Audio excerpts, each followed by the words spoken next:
नमस्कार विद्यार्थी मित्रांनो आणि विशेषतः पालकांनो, हा व्हिडिओ तुम्ही नक्की बघा, शेवटपर्यंत बघा. महत्वाचा व्हिडिओ आहे. तुम्ही तर बघा, तुमच्या सगळ्या पालक मित्रांना पाठवा, तुमच्या ग्रुपला पाठवा, तुमच्या स्कूलला सुद्धा पाठवा, स्कूलच्या जे मॅनेजमेंट असेल त्यांना पण पाठवा, कारण महत्वाचा व्हिडिओ आहे.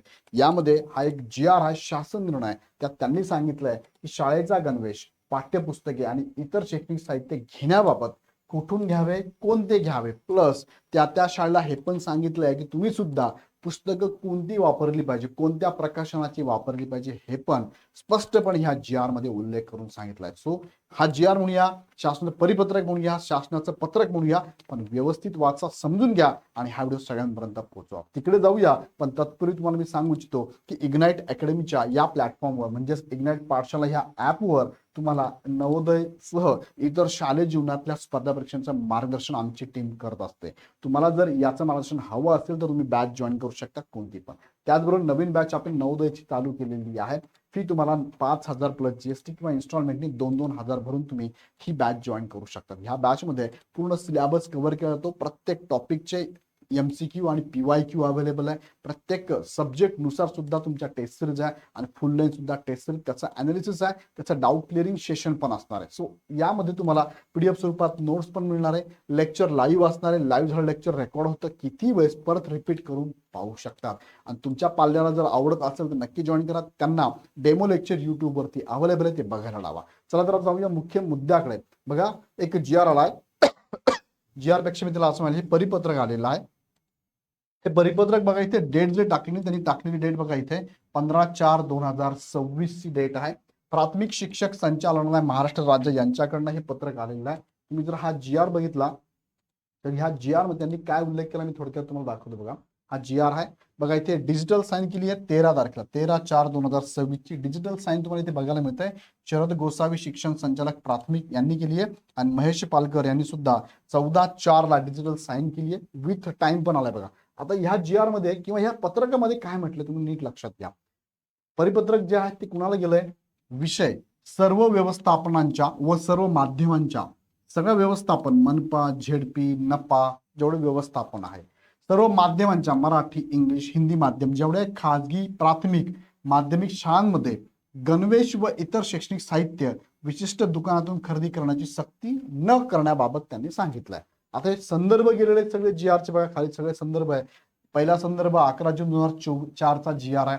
दुसरा संदर्भ 1 जुलै 2025 चा GR आहे आणि तिसरा परिपत्रक आहे 26 ऑगस्ट 2025 चा. हे तिघही संदर्भ त्यांनी दिलाय. आता खाली काय म्हटलं थोडक्यात समजून घेऊया आपण. बघा, उपरोक्त विषयाचे अनुषंगाने संदर्भ क्रमांक 2 चे शासनाचे निर्देशानुसार संचालनाने शासन निर्णय 11 जून 2004 ची काटेकोरपणे अंमलबजावणी करण्याबाबत सर्व व्यवस्थापनांच्या व सर्व माध्यमांच्या प्राथमिक व माध्यमिक शाळांमध्ये गणवेश व इतर शैक्षणिक साहित्य, प्राथमिक म्हणलं की 1 ते 8 येत आहे आणि माध्यमिक म्हटलं तर 9 ते 12 म्हणूया. माध्यमिक उच्च माध्यमिकचा विचार केला तर म्हणजे 1 ते 12 साठी आहे. बघा, साहित्य विशिष्ट दुकानातून खरेदी करण्याची सक्ती न करण्याबाबत संदर्भ क्रमांक 3 चे परिपत्रक निर्गमित केले आहे.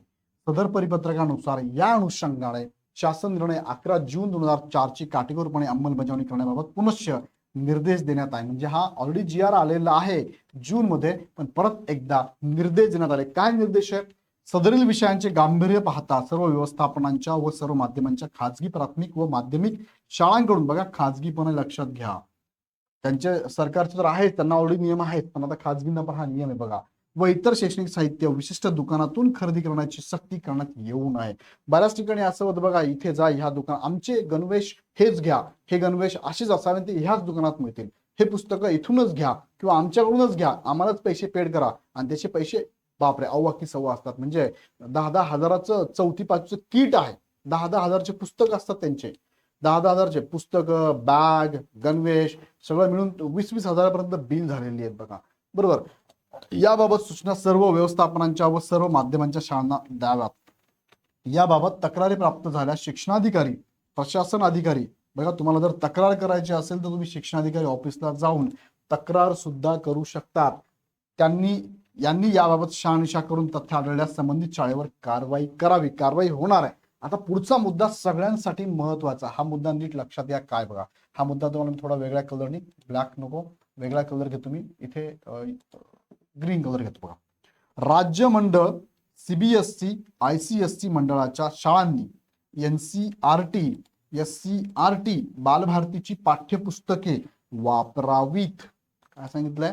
संबंधित ज्या ज्या शाळा आहेत ना, CBSE असेल ICSE मंडळाच्या शाळांनी NCERT किंवा SCERT बालभारतीची पुस्तके वापरावीत, बाकीचे देऊ नका. पण बऱ्याचशा शाळेमध्ये हे नियम धाब्यावर ठेवलेले आहेत, लक्षात घ्या. अन्य मंडळांच्या शाळांनी त्या मंडळाची प्रमाणित केलेली पाठ्यपुस्तके वापरावीत. आता अन्य मंडळ जे पण असतील त्यांनी प्रमाणित केलेली पाठ्यपुस्तके वापरा. त्यांनी प्रमाणित केली असावी, नाही ते खाजगीकडनं घेतात प्रिंट करून पैसे, त्याच्यात पण पर्सेंटेज घेतात ना शाळा. म्हणून हे सांगितलं काय, संबंधित मंडळांनी प्रमाणित केलेली पाठ्यपुस्तके वापरा. कोणत्याही शाळेने विशिष्ट खाजगी प्रकाशनांच्या पुस्तकांचा वापर करण्याचे बंधन सक्ती विद्यार्थ्यांना करू नये. नाही, ह्याच प्रकाशनचं घ्या, आम्ही देतो तेच घ्या, आम्ही शाळेत शिकवताना हेच वापरणार आहे. तुमच्यामुळे जर वेगळं घेतलं तर मग त्याला कसं कळणार आहे? ते वेगळं घेतलं पुस्तक तर कसं कळणार? जे पुस्तक तुम्ही कदाचित 100 रुपयात घ्याल, आमच्याकडे 400 रुपयाचं आहे, तुम्हाला हे 400च घ्यावं लागेल. ते 100चं नाही चालणार, पण आम्ही शिकवणार ह्या पुस्तकातनं, तुम्ही दुसरं पुस्तक घेणार, कसं चालेल? म्हणजे हे काय झालंय, मग पालक पण काय म्हणतात, अरे जाऊ दे बाबा, त्यांचं वेगळं पुस्तक आहे, आपण वेगळं घेऊन द्यायचं मुलाला, ते वेगळं, मग मुलाला कसं कळेल? अशी गडबड आहे की नाही? हा, असंच होतंय बऱ्याच ठिकाणी. असं जर असेल तर तुम्ही शिक्षणाधिकारी ऑफिसला जाऊन कंप्लेंट करू शकतात. याची दखल ते घेणार, शहानिशाकडून कारवाई पण होणार आहे. याबाबत तक्रारी प्राप्त झाल्यास शिक्षणाधिकारी प्रशासनाधिकारी यांनी त्याबाबत शहानिशा करून तथ्य आढळल्यास संबंधित शाळेवर कारवाई करावी, असं हे पत्रक दिलेलं आहे. सहपत्रक संदर्भ सुद्धा त्यांनी 11/6/2004 दिलेला आहे. शासन निर्णय दिलेला आहे, हा बघा, 11/6/2004 शासन निर्णय, तो सुद्धा त्यांनी इथे जोडलेला आहे. आता हे सगळे गोष्टी लक्षात घ्या, हे सगळ्यांना पाठवलंय त्यांनी. आता तुमच्या बाबत तुम्ही विचार करा, असं घडत असेल तुमच्या आजूबाजूला, तुमच्या स्वतःच्या पाल्याच्या बाबतीत, नातेवाईकांच्या मित्रांच्या पाल्याबाबत, तर नक्कीच तुम्ही कंप्लेंट करू शकता. इथे जर बघितलं शासन निर्णय, तर पालकांचे अधिकार आणि शाळेचे नियम सुद्धा त्यांनी दिले. गणवेश व साहित्य हा पालकांचा अधिकार आहे, ते घेऊ शकतात हवं त्या ठिकाणी. पाठ्यपुस्तके त्यांना हवे त्या ठिकाणून, आणि फक्त बोर्डाने प्रमाणित केलेलीच पुस्तके वापरावीत, स्पष्ट सांगितलंय. कारवाई काय? शाळा नियमांचे उल्लंघन केल्यास, शिक्षण केल्यास शिक्षण अधिकाऱ्यांमार्फत शाळेवरती कडक कारवाई होईल. गणवेश आणि शाळेत साहित्याची खरेदी करताना तुम्हाला इथूनच घ्या असं चालणार नाही. तुम्ही हवं त्या शाळेत दुकानातून घेऊ शकतात. शासनाचा नियम काय सांगतो? सर्व माध्यमांना म्हणजे मराठी, इंग्रजी व इतर सर्व व्यवस्थापनांच्या खाजगी अनुदानित इतर शाळांना लागू आहे. पालकांना बाजारातून त्यांच्या सोयीनुसार कुठूनही शालेय साहित्य गणवेश घेण्याची पूर्ण मुभा आहे. कारण तिथे बार्गेनिंग म्हणा किंवा कमी किमतीत मिळत आहे, गरिबांची मुलं आहेत, तुम्ही जर एवढी फी लादणार असाल, आमच्यामुळेच घ्या असं म्हणणार असाल, ते चुकीचं आहे, असं पण या नियमात सांगितलं आहे. पाठ्यपुस्तकांबाबत स्पष्ट नियम, बोर्डानुसार पुस्तकांची यादी त्यांनी दिलेली आहे. राज्य मंडळ म्हणजे स्टेट बोर्ड शाळा असेल तर तुम्हाला फक्त NCERT SCERT चे बालभारती पुस्तकं वापरा. तुम्ही जर CBSE ICSE शाळा असेल तर त्यांच्या मंडळाने प्रमाणित केलेली पुस्तकं तुम्ही वापरा.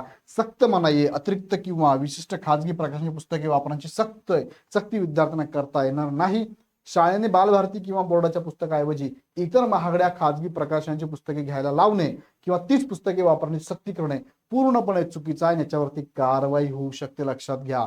शाळेने पण लक्षात घ्या, शाळेने सक्ती केल्यास तक्रार कुठे करायची? तर सक्तीचा अनुभव बघा. शाळेने विशिष्ट दुकान किंवा महागड्या पुस्तकांची सक्ती केली तर तक्रार तुम्ही डायरेक्ट शिक्षणाधिकारी, एज्युकेशन ऑफिसर किंवा प्रशासन अधिकारी, ज्याला आपण ऍडमिनिस्ट्रेशन ऑफिस म्हणतो, यांच्याकडे तक्रार करावी आणि शाळेवरती कारवाई होऊ शकते. अधिकाऱ्यांनी तक्रारीची चौकशी करून त्यात तथ्य आढळलं तर संबंधित शाळेवर तात्काळ आणि कडक कारवाईचे करण्याचे आदेश स्पष्ट दिलेले आहेत.